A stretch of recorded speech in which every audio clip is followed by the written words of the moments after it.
I'm again with the new lecture today, and in today's lecture I'm going to talk about the use of has, have and had. So let's look at the board. So guys, before I explain you the chapter, I want to tell you कि आप थोड़ा सा verb का basic समझ लो. वैसे तो verb अपने आप में एक बहुत बड़ा चैप्टर है, बट मैं चाहता हूँ कि कुछ उसके की पॉइंट्स हैं जो आप समझ लो, जिससे कि मैं आपको ये सारे जो भी मैं पढ़ाने वाला हूँ हैज़, हैव, वॉज, वर और बी की सारी फॉर्म्स आप इजीली समझ सको. Right. So before I start आप एक बार ये देख लो, ये मैंने लिखा है वर्ब.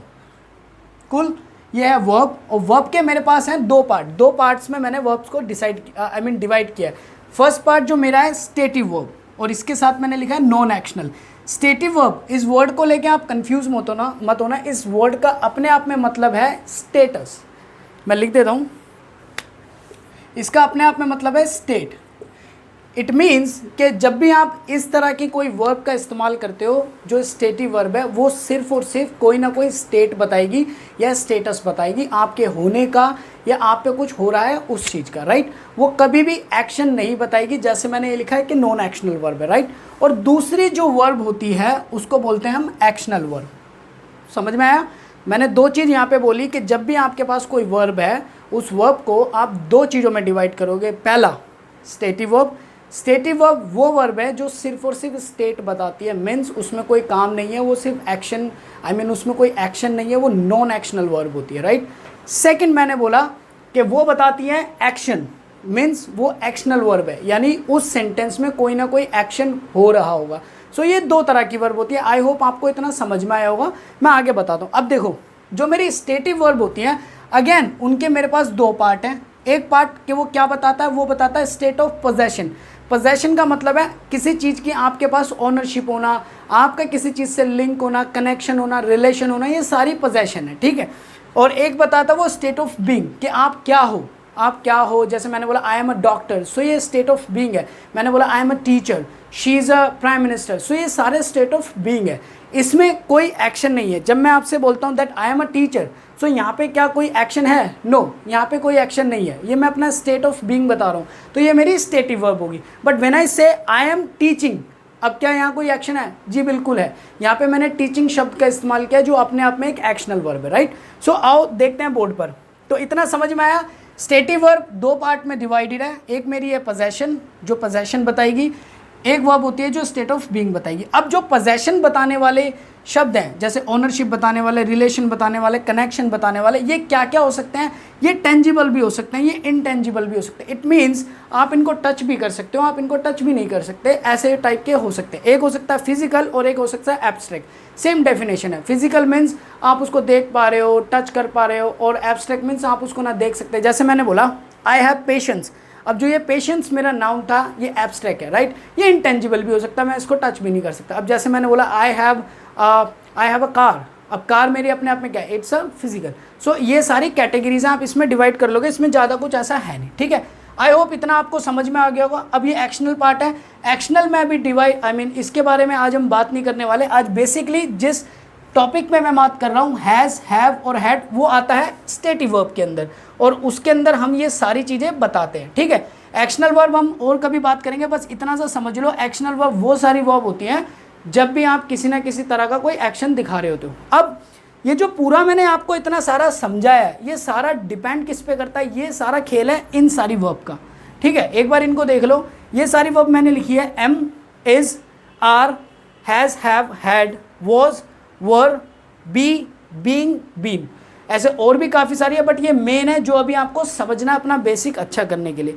देखो गाइस, जब भी सेंटेंस के अंदर ये वर्ब आपको दिखे, आप ये लिखते रहना साथ के साथ. The information I am giving you are very important. ठीक है. तो जब भी किसी सेंटेंस में आप कुछ लिख रहे हो या आप सेंटेंस देखते हो और ये सारी वर्ब अगर हेल्पिंग वर्ब है, तो इसके बाद आप हमेशा मेन वर्ब डालोगे. राइट. और अगर आप मेन वर्ब डाल रहे हो और ये सारी एज एन हेल्पिंग वर्ब काम कर रही है, तो ये जो स्ट्रक्चर बनेगा ना, ये हमेशा बनेगा एक्शनल. ये दिख रहा है? ये बनेगा हमेशा एक्शनल. बट अगर ये सारी की सारी वर्ब अगर मेन वर्ब का काम कर रही है, मीन्स ये कोई हेल्पिंग वर्ब नहीं है, ये अपने आप में एक मेन वर्ब का काम कर रही है, तो ये हमेशा बनेगी नॉन एक्शनल. ठीक है। नॉन एक्शनल का मतलब क्या है, ये बनेंगे स्टेटिव वर्ब। एक बार आप ये सारा स्क्रीनशॉट लेना है, स्क्रीनशॉट ले लो, लिखना है, जो करना है कर लो। मैं इसके कुछ सेंटेंसेस बता देता हूँ, आपको थोड़ी सी हेल्प और हो जाएगी। सो आई होप आपने इतना लिख लिया होगा। अब मैंने क्या बोला एक बार और दोबारा समझ लो। मैंने आपसे बोला कि ये सारी वर्ब जब भी as an helping verb use हो रही है सेंटेंस में, तो ये क्या होगी, ये हमेशा होगी एक्शनल वर्ब। कब, जब ये as an helping verb use हुई है, ठीक है। और जब भी ये जो वर्ब है सारी, इसको लेकर अभी कंफ्यूज मत होना गाइस कि बी, बीइंग, बीन ये क्या है, इसको लेके कंफ्यूज मत होना। मैंने इसलिए लिख दिया क्योंकि ये भी स्टेटिव वर्ब्स का पार्ट होते हैं। बट अभी आपको जो चीज़ समझनी है वो इन 3 चीज़ों पे काम करना है, ठीक है। इसको लेके अभी ज़्यादा मत सोचना, इसके ऊपर मैं स्पेशल सेशन लाऊंगा जब आपको समझ में आएगा, ठीक है। तो मैं क्या बोलना चाह रहा हूँ, जब भी ये हेल्पिंग वर्ब का काम करेगी, इनके बाद मेन वर्ब आ रही है, तो ये एक्शनल वर्ब का काम होगा। और अगर ये सेंटेंस में एज एन मेन वर्ब काम कर रही है सारी की सारी, तो ये हमारा सेंटेंस क्या होगा, स्टेटिव वर्ब। स्टेटिव वर्ब का मतलब ये है वो नॉन एक्शनल सेंटेंस है पहला। दूसरा, वो क्या बता रहा होगा, वो स्टेट बता रहा होगा, ठीक है। एक बार लिख लो अगर ये भी लिखना है तो गाइस, फिर मैं आगे सेंटेंस बताता हूँ। ऑलराइट गाइस, सो मैंने अभी कुछ सेंटेंसेस लिखे हैं, एक बार ये देख लो। सो पहला सेंटेंस मैंने लिखा है I am reading a book, और उसके सेकंड में मैंने लिखा आई एम अ रीडर। सो अब मैं आपको क्या बताना चाहता हूँ, आपने पहले देखा ये वर्ब एम, अब आपको देखना है कि ये स्टेटिव वर्ब है या एक्शन वर्ब है। अगर एम यूज़ की हुई है और इसके बाद अगर ये हेल्पिंग वर्ब की तरह इसमें ट्रीट हो रही है, मेन वर्ब ये है और ये हेल्पिंग वर्ब है, तो ये एक्शन बताएगी। और एक्शन इसमें क्या है, रीडिंग। रीडिंग व्हाट, बुक, ठीक है। सेकंड सेंटेंस है मेरा आई एम अ रीडर, ठीक है। वैसे ये पता भी चल रहा है, बट आपको एक प्रॉपर अब एक चैनल पता लग गया जिसके थ्रू आप पता लगा सकते हो कि एक्शन है या नॉन एक्शनल है, ठीक है।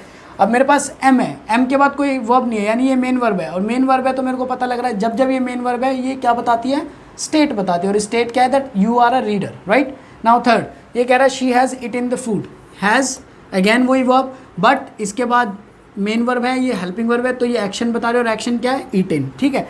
नाउ फोर्थ, इसके अपोजिट, इसमें has as an main verb काम कर रही है, इसके बाद कोई वर्ब नहीं है, तो हैज़ व्हाट, फूड। और ये हैज़ फूड का मतलब क्या है, इसके पास इसकी पोजेशन है, फूड है, ओनरशिप है, या इसके साथ इसका रिलेशन है, जो भी आप कहना चाहो, ठीक है। Third, they have a car, again main verb है, कोई वर्ब है नहीं, तो ये क्या बता रहा है, स्टेट बताएगा।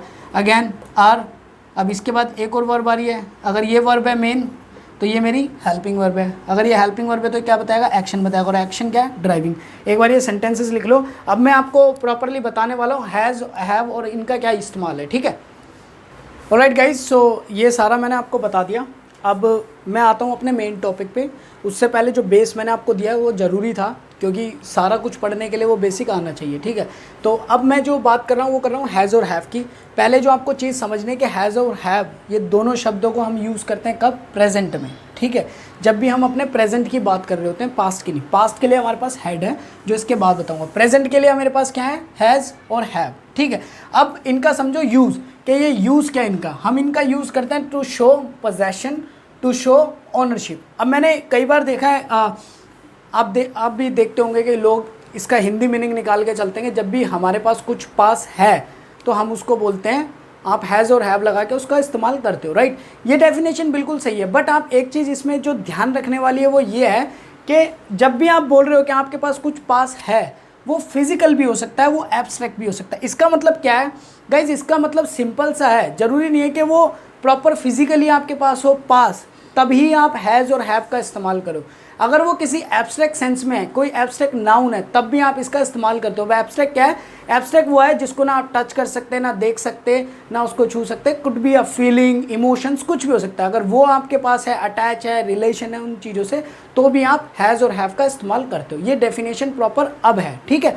तो अब आपको पता लग गया कि हैव और हैज़ आपको प्रेजेंट में या पास्ट में भी, प्रेजेंट या पास्ट में कब इस्तेमाल करना है, जब आपको कोई पोजेशन दिखानी है। पोजेशन मतलब किसी ना किसी चीज़ पर आपका अधिकार है, कोई कार है, कोई पेन है, कोई घर है, कुछ भी जिसकी आपके पास अथॉरिटी है, ठीक है। ओनरशिप भी सेम चीज़ है कि आप उसका राइट रखते हो, आप उसको यूज़ कर सकते हो, आपके पास है। और वो कुछ भी हो सकता है, वो फिजिकल भी हो सकता है। जब मैंने बोला आई हैव अ हाउस, तो मेरे पास जो ये हाउस है मैं देख सकता हूँ, टच कर सकता हूँ, तो ये मेरा फिजिकल हो गया। बट व्हेन आई से आई हैव अ पेशेंस, या मैं कहता हूँ आई हैव फीलिंग्स, मैंने बोला गुस्सा है, मेरे पास इमोशंस है, मेरे पास काइंडनेस है, ये सारी चीज़ें क्या है, ये आप देख नहीं सकते, फील नहीं कर सकते। बट ये किस कैटेगरी में आती है, ये आती है एब्स्ट्रैक्ट कैटेगरी में, ठीक है। तो ये सारा आई होप आपको समझ में आ गया होगा। अब आप ये देख लो कि इनका इस्तेमाल कैसे है। देखो हैज़ और हैव के लिए हमारे पास कोई फिक्स्ड प्रोनाउंस हैं जिनके साथ आपको इसका इस्तेमाल करना होता है। जब बात आती है हैव की, तो हैव को आपको हमेशा जिन प्रोनाउन के साथ यूज़ करना है वो ये सारे प्रोनाउन हैं। आप इनको लिख भी लेना और मैं बता भी देता हूँ। पहला है आई। जब भी आप आई बोलोगे, आपके बाद आई के बाद आपको हमेशा हैव लगाना है, हैज़ नहीं लगाना। Same goes with you, we, they and any plural noun. अब जो ये नाउन है, अगर किसी बच्चे को पता नहीं है तो इसको लेके कंफ्यूज मत होना। Noun is nothing is equal to name, ठीक है गाइस। अब नेम कुछ भी हो, ठीक है। अगर ये नाम कुछ भी हो सकता है, ये नाम किसी ऑब्जेक्ट का हो सकता है, ये किसी लिविंग का हो सकता है, नॉन लिविंग का हो सकता है, कुछ भी हो सकता है। बस इसमें आपको ध्यान क्या रखना है, दोनों में ये रखना है कि जब भी वो किसी भी चीज़ का नाम अगर सिंगुलर है, क्या है, अगर सिंगुलर है तो आप रखोगे उसके साथ हैज़, यानी सिंगुलर अगर है तो उसके बाद आप जो लगाओगे हैज़ लगाओगे। अगर वो नाउन, जो नाम आप बात कर रहे हो, वो अगर प्लूरल है तो आप उसके बाद क्या लगाओगे, हैव लगाओगे। समझ आ गया ये स्टेटमेंट कि अगर कोई भी प्लूरल नाउन है, जैसे मैंने बोला, मैंने एक सेंटेंस बोला Ram, Ram has a camera, ठीक है।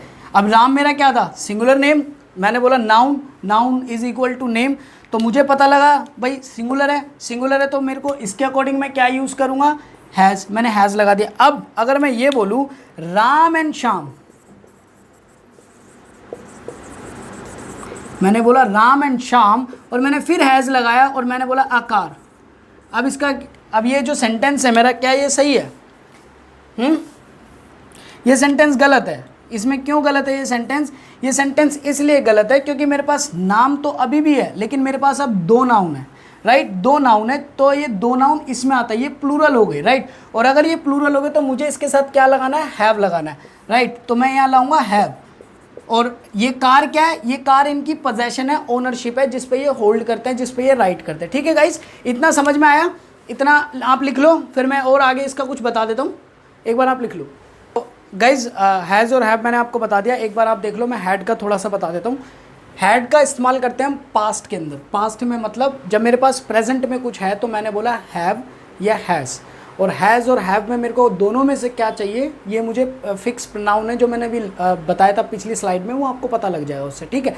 बट अगर मैं बात कर रहा हूँ प्रेजेंट, आई मीन पास्ट की, कि मेरे पास कुछ था, तब क्या मुझे तब भी डिसाइड करना है कि ही शी के साथ मुझे क्या लगाना है और आई यू वी दे के क्या साथ लगाना? नहीं। उस केस में क्या है गाइस, अगर आप कोई पास्ट के बारे में बात कर रहे हो जहाँ पे आप सेम, इसका भी इस्तेमाल सेम है कि जब आप कोई पोजेशन शो कर रहे हो, ओनरशिप शो कर रहे हो, और वो क्या हो सकती है, वो एब्स्ट्रैक्ट भी हो सकती है, वो फिजिकल। इन दोनों शब्दों को लेके आई होप आपको कन्फ्यूज़न नहीं है। अगर फिर भी कोई प्रॉब्लम लगे तो आप मुझे बता सकते हो, ठीक है। फिजिकल वही कि आप टच कर सकते हो, देख सकते हो। एब्स्ट्रैक्ट वही कि आपको दिख नहीं रहा, पेशेंस, इमोशन, सारा कुछ वो, ठीक है। तो अब जब हैड की बात होती है पास्ट में, तो आपको इसके अंदर कोई दिमाग खोरी नहीं करनी है। आपको देखना नहीं है कि सिंगुलर नाउन है, प्लूरल नाउन है, या ही शी इट है, या कुछ है, कुछ नहीं देखना। आपको सिर्फ और सिर्फ क्या करना है, सबके साथ आप हैड का इस्तेमाल करोगे, ठीक है गाइस। अब मैं आपके सामने कुछ सेंटेंसेस लिखने वाला हूँ, तो जिससे आपको पता लग जाएगा कि कब आप सेंटेंसेस से थोड़ी सी आपको क्लैरिटी आ जाएगी, जितना अभी तक हमने पढ़ा उसके ऊपर, ठीक है गाइस। ऑलराइट गाइस, सो ये सेंटेंसेस मैंने लिखे हैं अभी तक जितना पढ़ाया था। मैं चाहता हूँ एक बार आप इन सेंटेंसेस को देख लो और जो भी आपने अभी तक समझा है उस सबको यहाँ पे लगा कर देखो कि वो सारी चीज़ें सेट बैठते हैं कि नहीं बैठते, ठीक है। पहला सेंटेंस मेरे पास है कि she has all the qualities to be a teacher, ठीक है। ये मैंने देखा शी है, यहाँ पे क्वालिटीज़, ऑनरशिप की बात हो रही है वापस कि उसके पास ये कनेक्शन है, उससे अटैचमेंट है, ठीक है। अब शी के साथ मेरे को क्या लगाना था, हैज़ है, प्रेजेंट की बात है, ठीक है। नाउ सेकंड सेंटेंस में मैं बोल रहा हूँ India and USA have a strong bond to fight against terrorism, ठीक है। अब मैंने यहाँ लगाया हैव, ठीक है। क्यों लगाया? क्योंकि मेरे पास था एक इंडिया, एक था यूएसए, यानी ये दोनों मिलके मेरे पास आए दो नाम, ठीक है। और जब मेरे पास दो नाम आए तो मीन्स मेरे पास है प्लूरल नाउन, राइट। एक नाम मतलब नाम का name is equal to noun, और अगर सिंगुलर नाउन है यानी सिंगुलर नेम है तो सिंगुलर होगा, प्लूरल नाउन है यानी मल्टीपल नेम है, एक से ज़्यादा है तो वो प्लूरल होगा, और प्लूरल है तो हमें लगाना है हैव, और अगर सिंगुलर है तो हमें क्या लगाना है हैज़। ठीक है, तो यहाँ पे मेरे पास दो नाम थे। अगर खाली इंडिया होता तो मैं यहाँ क्या लाता, हैज़ लाता। मेरे पास दो है तो मैं यहाँ क्या ला रहा हूँ, हैव। ठीक है, अब ये क्या है, स्ट्रॉन्ग बोन। ठीक है, अब ये आप टच नहीं कर सकते, आप इसको फील नहीं कर सकते। ये क्या है, ये है एब्स्ट्रैक्ट, एब्स्ट्रैक्ट सिचुएशन है। ठीक है गाइस, तो थर्ड मैंने बोला I have enough patience. Again ये क्या है, वही एब्स्ट्रैक्ट सिचुएशन है। और हैव मैंने क्यों लगाया, मैंने लगाया आई की वजह से, क्योंकि आई क्या लेता है, हैव लेता है। अब इसका मेरे पास क्या है, ऑनरशिप है, ये मेरे पास है, मेरे पास है ना, और ये सारा इसकी एडिशनल इन्फॉर्मेशन है। ठीक है, और ये एब्स्ट्रैक्ट सिचुएशन है, और हैव मैंने लगाया इसकी वजह से, और ये बात किसकी हो रही है, प्रेजेंट की।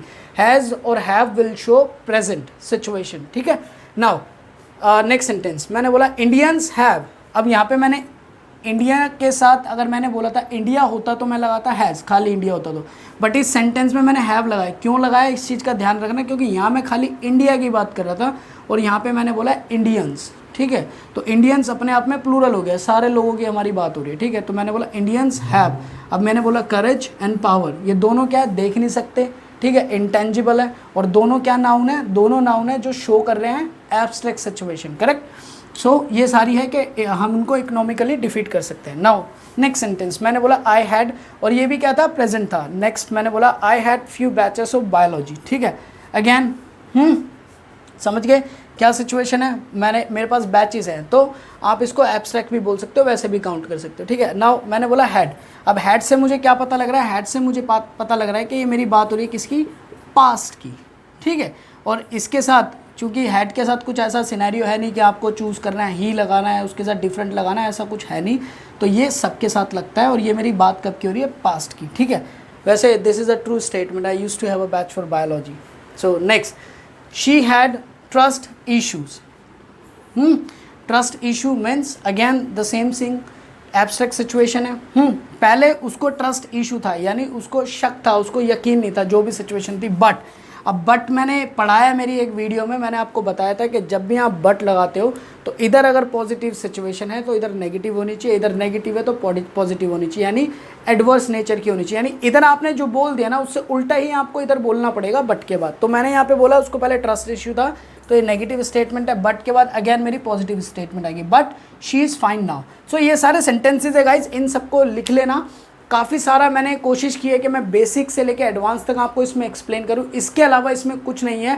हैज़, हैव एंड हैड, इन सब का इस्तेमाल आप शो करते हो जब भी आपको कुछ बताना हो कि मेरे पास है, उस चीज़ की मेरी ओनरशिप है और उस चीज़ के मेरे पास पोजेशन है, और वो कुछ भी हो सकता है, वो फिजिकल भी हो सकता है, वो एब्स्ट्रैक्ट भी हो सकता है, यानी आप उसको देख भी सकते हो सकता है वो आपके ना देखने वाला भी हो। ठीक है, तो इन सब चीज़ों का आप ध्यान रखना, एंड आई रिक्वेस्ट यू कि आप ज़्यादा से ज़्यादा इस पर सेंटेंसेस बनाओ सो दैट आपके सारे डाउट क्लियर हो जाए। Alright, so in case you find any difficulties और issues related to such things, you can always comment on the below in the video, and you can always talk to me guys related to that. So have a nice day guys, take care, bye bye.